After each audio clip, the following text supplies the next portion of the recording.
Pero esta espada que has hablado, ¿se usaba, digamos, a nivel, digamos, real? O sea, ¿o era simplemente, era como Sí, una especie de mandoble? sí, a ver, mandoble en realidad no es una espada, el mandoble es un movimiento en el que no viene de mano doble, sino de doblar la mano. Es cuando hacemos un giro como si fuese Star Wars, ¿vale? Sí. Eso es un poquito el mandoble.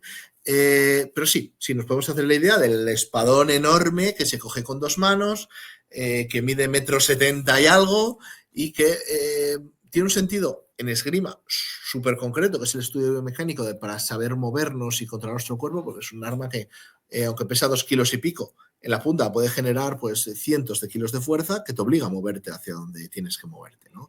Es sobre todo símbolo eh, de un control de espacios. Es decir, no es un arma que sirva para atacar, sino para defender sitios.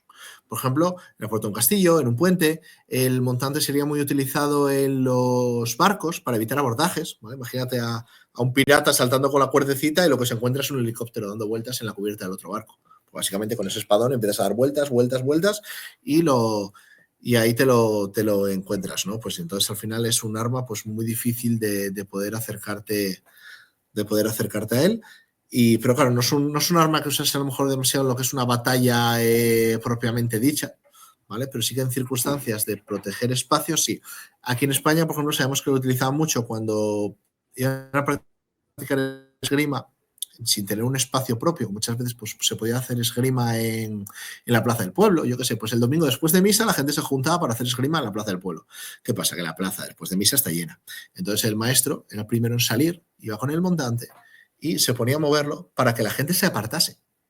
Eso se denomina abrir plaza. ¿Vale? Esto, de hecho, hay en la novela esta de Cervantes de Rinconet y Cortadillo, como están en plan de, ¿a qué no me das? ¿A qué no me das? Y un poco vacilando al maestro de esgrima, a ver si era capaz de darles, que claro, evidentemente iban con montantes sin afilar y todo eso, pero era solamente para que la gente se apartase y dar pie al inicio de las clases, de las exhibiciones, de las luchas, de los pequeños torneos que pudiesen tener. Macho, me hace gracia. El señor ahí haciendo hueco. Muy bien. Muy, muy español todo. Eh, Escúchame, investigando sobre la entrevista que te estoy haciendo, ¿no? Hay un caso muy, muy, muy sonado, ¿no? De un enfrentamiento casi filosófico, casi físico, ¿no? Entre Narváez y Quevedo, ¿no? Eh, un pique tan fuerte que llegaron a enfrentarse porque uno le dijo al otro, tú no sabes, yo sí que sé, me le juego lo que tú quieras, déjame este cubata que voy para allá, que te voy a dar. Explícanos esto, ¿es real? O sea, Sí, es, incluso que Quevedo le quitó las plumas del sombrero, que era algo bastante, bastante ofensivo, quitarle las plumas del sombrero de un tajo a Pacheco. A ver, estamos hablando de que Pacheco era un tío, que estamos hablando que es un genio militar, un genio de la esgrima. Es un tío que tenía varios duelos confirmados, que ha sido militar durante toda su vida. Es una máquina de matar. Quevedo es un muy buen escritor, pero un tío que se sabe que era cojo, físicamente no muy bien avenido, que sí, como espía y todo eso, pues que fue la leche, pero al final esta figura de ese duelo no hay ni una sola fuente, excepto una biografía que sale de Quevedo, ahora mismo no me acuerdo del autor, pero que es de 150 años después de que Quevedo muriese. Pero no tenemos ninguna fuente que nos diga que Quevedo y Pacheco hayan siquiera coincidido físicamente en la corte, por ejemplo, porque de hecho los años en los que está Pacheco siendo maestro mayor, Quevedo está en Italia. Medio espía, medio exiliado, pero Quevedo está en Italia. Entonces, no, fuera de algo que es de 150 años después, que claro, ya no nos sirve como una fuente de primera mano, porque es básicamente una visión novelada de la vida de Quevedo, que evidentemente enaltece muchísimo al autor.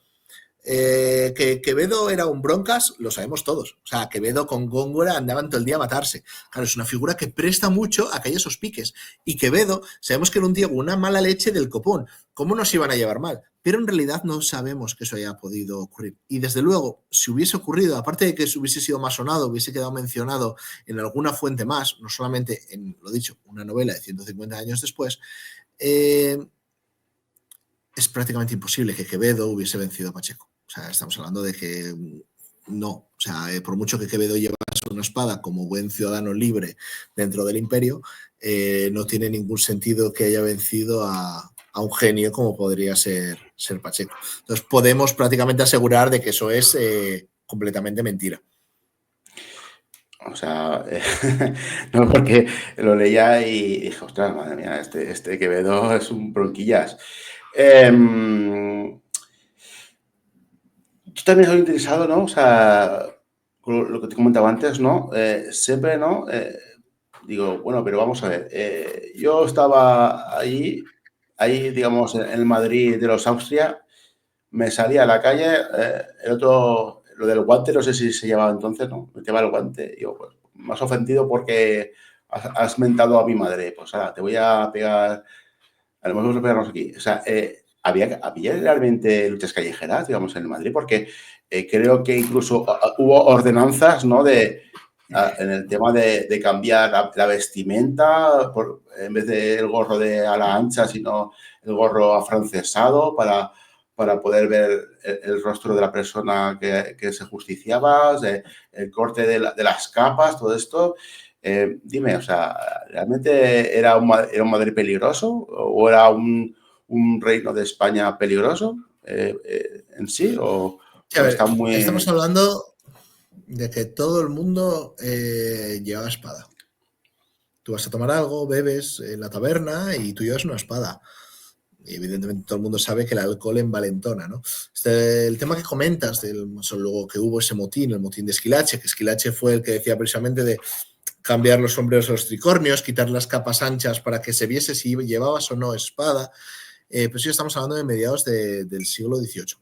Desde luego, era un momento peligroso. O sea, era un momento a lo mejor no tanto como la gente cree, no siempre, tú si no te metías en problemas tampoco tendría por qué pasarte nada.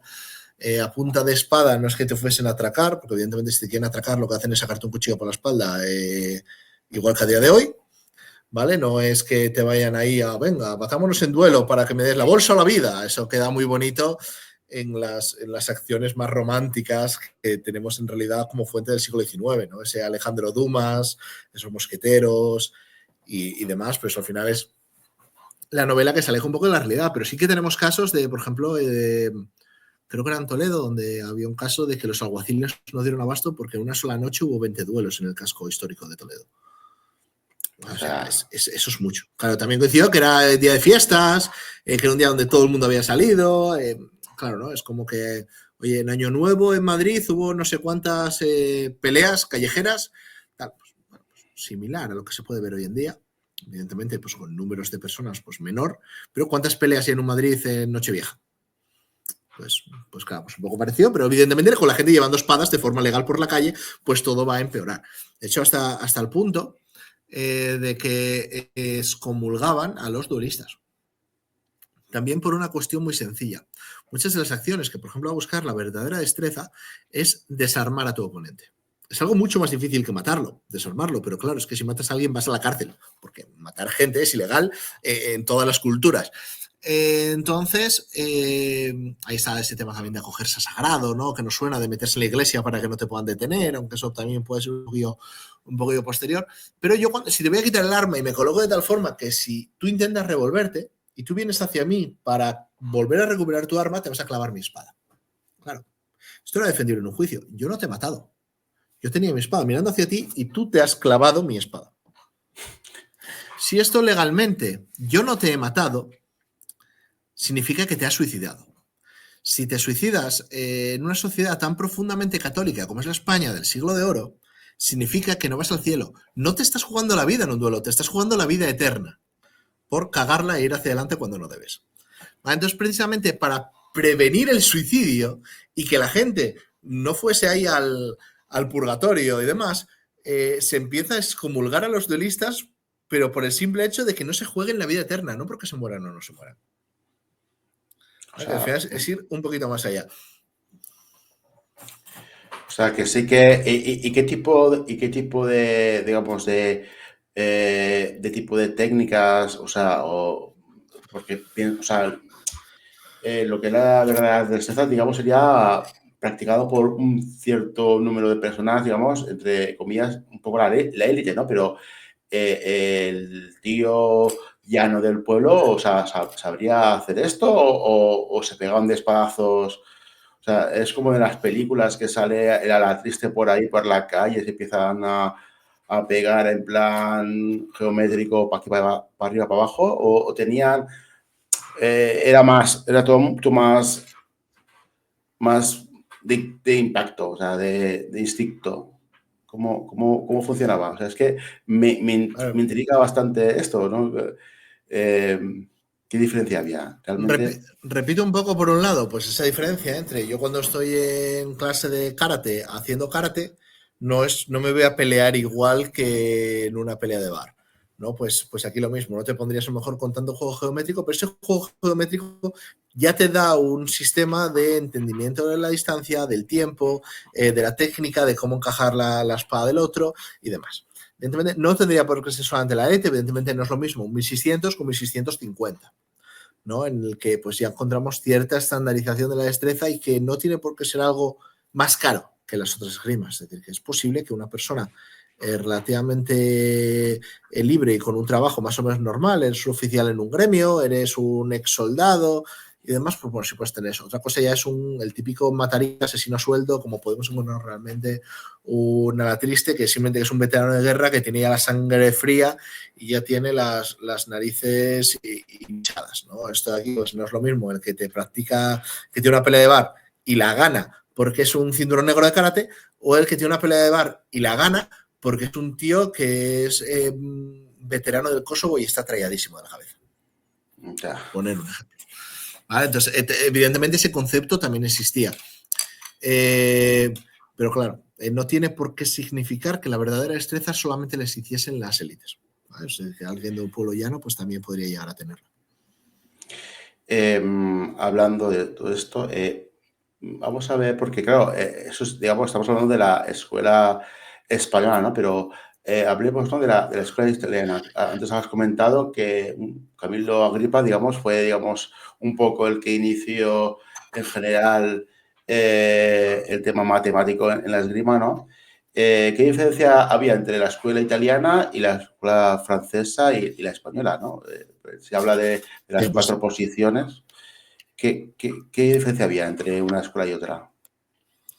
bien, pues aquí la francesa todavía no tenía mucho que decir. La Agripa tampoco fue el primero. O sea, hay conceptos matemáticos como como de Pitágoras, de que si yo tengo mi espada estirada hacia adelante y tú me vienes a las piernas, como es por la hipotenusa, no tiene aplicación, ¿no? O sea, no vas a llegar, yo voy a llegar simplemente a darte a la cara que tú llegarme a mí a las piernas. Y eso lo vemos en tradiciones como el Kurs des Fechtens, que es la tradición alemana de medieval. Lo encontramos en Marozzo y en los primeros autores italianos. Luego ya empieza a haber un cambio, ya en el siglo XVII, en el que se empieza a ver cierto pique entre la escuela española y la italiana. A partir del desarrollo de la verdadera destreza, la escuela, sobre todo del sur, romana, napolitana, empiezan a adquirir un carisma de cómo enfrentarte a un español. Y luego empezamos a tener también tratados españoles de cómo enfrentarte a un italiano. Es que directamente los tratados nos dicen, mira, así lucho en italiano y tú para enfrentarte a eso tienes que hacer esto otro. Y luego 20 años después te sale un trato italiano que te dice, ya, pues que cuando el español se te ponga en la planta de bella española para contrarrestar la planta italiana, que eso es el cómo colocas las piernas, pues entonces tú tienes que hacer esto otro. Y entonces es muy gracioso porque la esgrima española se desarrolló mucho porque tenía esa competencia, ¿vale? Entre una cosa y otra. Esto no significa que los españoles y los italianos estuviesen batiéndose en duelo, sino que eran muchas veces piques entre maestros, piques esgrimísticos de cómo desarrollar para que mi sistema funcione frente al tuyo, pero en situaciones lúdicas, deportivas, torneísticas, muchas veces incluso amistosas. No estamos hablando de que estuviesen necesariamente matando por la calle, pues como decimos, esa pelea nocturna de apuñalarse no es la misma que la ciencia de la esgrima.